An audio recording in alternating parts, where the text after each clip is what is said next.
Mana gohida istimamiz chiqib bir issig'imiz ko'tarilib oladi, bir istimamiz chiqib qoladi.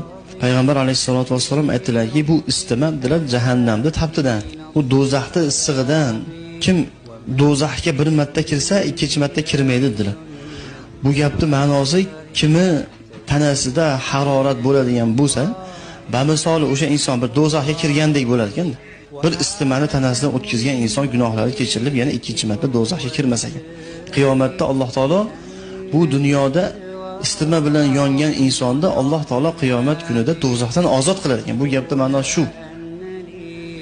Ko'ryapsizmi Xudoning fazli qancha? Ko'ryapsizmi Allohning mehribonchiligi qancha?